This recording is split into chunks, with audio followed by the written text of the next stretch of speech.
También se reúne, como hemos visto, con los jóvenes en ese momento. Quinto día de la visita del Papa Francisco a México. Tras partir de la Nunciatura Guadalupana en la Ciudad de México, el Papa Francisco llegó al Aeropuerto Internacional de la capital azteca. Allí abordó un avión que lo llevó hacia la ciudad de Morelia, capital del estado federado Michoacán. En el aeropuerto Francisco J. Mujica, Francisco fue recibido por niños y niñas de diferentes etnias de Michoacán, quienes le entregaron flores. Momentos después abordó el helicóptero que lo trasladó hasta la estación de bomberos, en donde ofreció una misa multitudinaria ante 20.000 personas. En el estado Venustiano Carranza, el sumo pontífice encabezó la homilía frente a sacerdotes religiosos, consagrados y seminaristas. En su mensaje, el Santo Padre recordó la importancia de la oración para los cristianos, enfatizando el aprendizaje que significa dicha práctica. Dime cómo rezas y te diré cómo vives. Dime cómo vives y te diré cómo rezas. Esta fue la primera misa oficiada por el jerarca de la Iglesia Católica en el estado federado de Michoacán. Por la tarde visitará la Catedral de Morelia. Ayer en Chiapas el Papa también tuvo una misa y escuchó 3 testimonios. Uno de ellos fue un niño con distrofia muscular. Luego habló también una madre soltera y luego un matrimonio en la que la mujer es divorciada y vuelta a casar. Esto sorprende que el Papa haya recibido a una pareja de divorciados, unos devueltos a casar, que para la Iglesia no tiene ningún valor, son un matrimonio civil, pero es una de las pautas del Papa que la Iglesia, en la que la mayoría de obispos no está de acuerdo. Bueno, es que hay dos cosas hasta donde puedo ver en el mensaje de este Papa que van contra la mayoría del clero, por lo menos la mayoría de la jerarquía católica. Los obispos que se reúnen. Porque claro, en este evento para discutir temas de familia, precisamente convocado por el Vaticano, las ideas innovadoras del Papa no salieron adelante, no tuvieron la mayoría necesaria. La primera cuestión es que tu fibra moral no depende de algo como que no estés casada y tengas hijo o te hayas divorciado. No es algo que la Iglesia considere en ambos casos deseable, pero tú como persona, digamos, lo que indica si eres una buena persona y un buen cristiano, claro, no es fundamentalmente eso, es el conjunto de tu actividad diaria. Y en segundo lugar, incluso si uno lo quiere ver desde el punto de vista de que se trata de una falta a los códigos de la religión, por lo menos trata a esas personas con comprensión y compasión, no simplemente, digamos, de manera punitiva, como alguien a quien hay que corregir y sancionar, ¿no? ¿Qué es lo que ha dicho el Papa? Y esta pareja dijo, nosotros no podemos comulgar porque aún esto no ha cambiado, aunque al final va a tenerse, al parecer, por lo que dice el Papa, una cuestión de discernimiento caso por caso, pero en todo caso no puede comulgar, pero están muy cerca de la Iglesia y el Papa los ha acercado aún más en un gesto, ¿no?, para reafirmar su posición. Bueno, además esta idea de que el matrimonio es un sacramento creado y una unión creada por Dios es algo que no tienen las otras religiones, digamos, abrámicas, el judaísmo o el islam, que sí permiten el divorcio, o incluso otras tradiciones cristianas, ¿no? Vamos a otro tema. Mientras se intensifican los ataques en Alepo, el presidente Bashar al-Assad dijo que es difícil que se produzca un cese al fuego en Siria.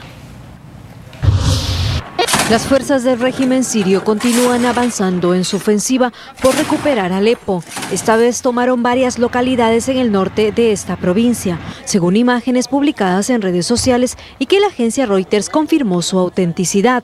Esta operación cuenta con la ayuda de los bombardeos rusos, que precisamente ayer lo acusaron de causar al menos 50 muertes, cuando sus misiles cayeron en 3 hospitales y una escuela. Tanto el Observatorio Sirio para los Derechos Humanos y la Organización de Médicos Sin Frontera han acusado a Moscú de ocasionar esta desgracia. Que el personal médico y algunos pacientes aseguraron que el ataque fue obra de la aviación rusa, pero que no puede confirmar esta información, puesto que otras personas cercanas al lugar de los hechos señalaron que el fuego de artillería fue disparado desde tierra.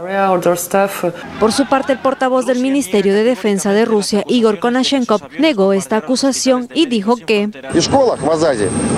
Ambos informes sobre hospitales y escuelas supuestamente destruidos en Assas el 10 de febrero y en Idlib el día 15 provienen de la misma fuente, Gaziantep, Turquía. Parece que la información fue publicada sin que sus autores o editores se dieran cuenta. La ONU ha condenado estos ataques a hospitales. El ataque intencionado y directo contra instalaciones médicas o lugares ocupados por enfermos y heridos, así como contra unidades médicas con el emblema de la Cruz Roja y la Media Luna Roja, es un crimen de guerra en un conflicto armado, dijo Rupert Colville, portavoz de la Oficina de Derechos Humanos de las Naciones Unidas, y agregó que aún no está claro que haya sido intencionado, pero el enorme número de estos incidentes genera interrogantes sobre el fracaso de las partes del conflicto en Siria de respetar la protección especial que requieren los establecimientos médicos y su personal. En tanto, el enviado especial de la ONU para Siria, Staffan de Mistura, llegó sorpresivamente a Damasco y se reunió con el canciller Walid al-Mualem en busca de implementar la tregua pactada de un cese de hostilidades entre las partes del conflicto antes de empezar las conversaciones de paz en Ginebra el próximo 25 de febrero. En ese contexto, ayer el presidente sirio Bashar al-Assad declaró que un alto al fuego sería difícil de implementar y si ocurre no significaría que las partes dejen de usar armas, indicó. Por otra parte, hoy la Organización de las Naciones Unidas dio a conocer que el régimen sirio aprobó la entrada de ayuda humanitaria a 7 áreas sitiadas en este país y que están preparando los convoyes para llevar asistencia a la población de Deir al-Zor, Kefraya en la provincia de Idlib y Madaya, Sabadani, Karfpatna y Moadamiya en la periferia de Damasco. En el caso de la ciudad de Alepo, ¿cuánto de la suerte de Alepo depende de la suerte de Bashar al-Assad? Bueno, más depende la suerte de la insurgencia, porque es su principal bastión. La insurgencia que no es ni kurda ni el Estado Islámico. Los sunitas la rebelión suní no vinculada al Estado Islámico. Que son los que apoya Estados Unidos. Que son los que apoya Estados Unidos, llamándolos rebeldes moderados. En realidad, honestamente, la palabra moderados no aplica. Las principales fuerzas entre ellos son grupos salafistas que no creen en la democracia y lo dicen explícitamente, no es que yo se los esté atribuyendo. Sin embargo, la distinción clave, pero nadie quiere entrar a esa discusión política y luego entonces prefiere llamarlos moderados para resolver el problema, es que no tienen una agenda global como Al-Qaeda o el Estado Islámico. Son grupos fundamentalmente sirios. Y eso es lo que se quiere decir cuando se habla de rebeldes moderados. Moderado, repito, no es la palabra, pero en fin, eso es lo que quiere implicarse. En todo caso, hay el riesgo de que sean cercados, y si son cercados ya sabemos por la experiencia de Homs lo que les espera. Bombardeos constantes hasta que finalmente en una ciudad destruida decidan aceptar un cese al fuego y una evacuación, como repito fue el caso de Homs. En el caso del bombardeo de los hospitales, la versión según la cual el bombardeo se produjo desde tierra y no desde el aire solo la he oído de voceros del gobierno ruso, no lo he oído de ninguna fuente independiente. Porque claro, el tema es que si es desde el aire, en esa zona solo opera Fuerza Aérea o siria o rusa. El tema, sin embargo, es que si hay versiones encontradas respecto incluso a si fue un bombardeo aéreo o tierra, superficie, o sea, desde tierra, lo menos que cabría decir no es lo niego todo, sino lo voy a investigar. Pero aquí se niega sin investigación previa, ¿no? Sencillamente no se quiere aceptar responsabilidad alguna. Y además el gobierno ruso alega que solo va a aceptar la versión del gobierno sirio sobre lo que pasó, o sea, del coinculpado. Claro. Ese gobierno es acusado por el Observatorio Sirio de Derechos Humanos de provocar hasta hace unos meses, antes de la incursión rusa en el conflicto, unas 20.000 muertes por bombardeos aéreos, fundamentalmente de civiles. Luego entonces no es algo que no tenga precedentes. Recordemos cobertura de este mismo programa sobre, por ejemplo, bombardeos sistemáticos a panaderías en zonas bajo control rebelde. Entonces, digamos, no es que esto sea un hecho que ha ocurrido fortuita y aisladamente. Lamentablemente parece ser parte de un patrón. Y algunos recuerdan también dentro de ese patrón, pero en la guerra, la ciudad de Grozny, en la guerra con Chechenia. Bueno, el gobierno ruso destruyó una de sus propias ciudades porque estaba en manos de grupos insurgentes. Grecia afirma tener listos 4 puntos de registro migratorio, mientras que la canciller Angela Merkel pidió a la Unión Europea elegir entre cooperar con Turquía o romper el espacio Schengen. La próxima cumbre del Consejo Europeo va a desarrollarse entre el jueves y viernes de esta semana y que tendrá como cuestión decisiva las reclamaciones de Reino Unido para continuar integrando la Unión Europea. También servirán para mantener a flote la agenda turco-europea, que incluye 3.000 millones de euros para que Ankara mejore las condiciones de acogida de los refugiados que viven en su territorio ante la crisis migratoria. En rueda de prensa en Berlín, junto al primer ministro israelí Benjamin Netanyahu, Angela Merkel advirtió que el bloque comunitario tendrá que decidir si se continúa con frenar la llegada de extranjeros o se abandona y se cierran las fronteras con Grecia, lo que afectaría el espacio Schengen. Voy a luchar con todas mis fuerzas para que el jueves y viernes la agenda turco-europea se muestre como la manera correcta de hacer frente a esto. La canciller aclaró que en este encuentro no se cerrará ningún acuerdo sobre el contingente de refugiados, pues a la fecha no se ha recolocado ni a 1 millar de los 160.000 refugiados que se acordaron redistribuir en el bloque.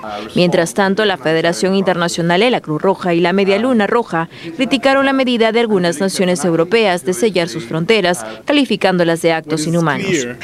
Creo que la mayoría de observadores coinciden en que la construcción de muros y vallas no es la mejor forma de manejar la crisis. Tenemos que buscar una solución integral que ponga la dignidad y la humanidad de estas personas en primer lugar. Tras una reunión de 2 días en Londres, la Federación Internacional pidió a los líderes europeos enmarcar el tema de la protección de las poblaciones más vulnerables que ingresan por Grecia o Italia a Europa.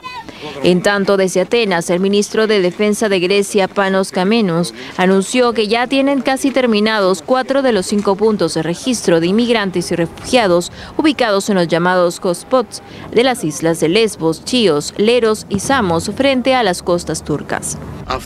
Grecia ahora ha demostrado que ha cumplido con sus obligaciones con respecto a Europa y el reciente acuerdo de la OTAN, a fin de resolver sustancialmente el problema migratorio en Europa ante la tragedia vivida en el mar Egeo.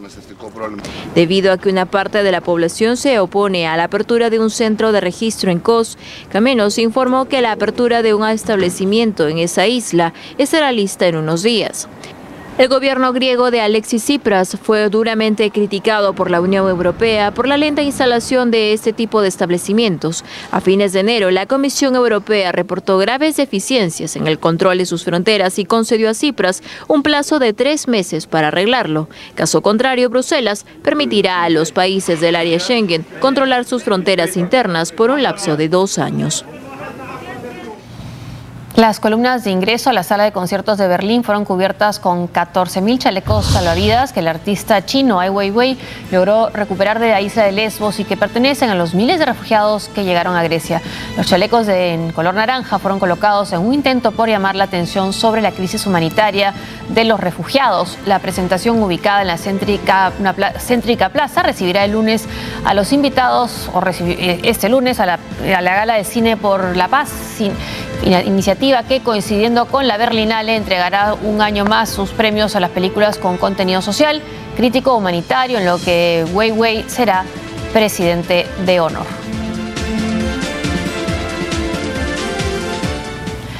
Y la cifra de las personas que han muerto solo en lo que va de este año es de 400 personas que han naufragado intentando cruzar el Mediterráneo. Bueno, no es primera vez que Ai Weiwei hace un gesto solidarizándose con los refugiados, ¿no? También cerró la exposición que tenía en Dinamarca luego de la decisión de promulgar esta ley que afecta a los migrantes, ¿no? Que tienen que entregar sus posesiones. Que tienen que entregar sus posesiones, sí, para cubrir, digamos, los servicios que van a recibir, y hubo que especificar que eso no incluía los anillos matrimoniales. O sea, francamente. Pero bueno, en todo caso, Weiwei yo no estoy calificado para juzgar su arte, pero es una persona de un gran valor. Se enfrentó al régimen chino dentro de la propia China, por eso no lo dejaban salir del país. Y ahora cuando sale de su país y recibe honores y se expone en sus obras, es capaz de decir, no acepto, digamos, los honores de autoridades danesas por su política hacia los inmigrantes, capaz de tener empatía hacia otros grupos discriminados que no lo tocan directamente y está dispuesto a pagar un costo personal para expresar su solidaridad. Y hacerlo en el corazón de Berlín. Sí. En un momento en que la opinión pública ya no es lo que era hace unos meses con las imágenes dramáticas del niño que no llegó vivo a buscar refugio en Europa. Hacemos una pausa y volvemos.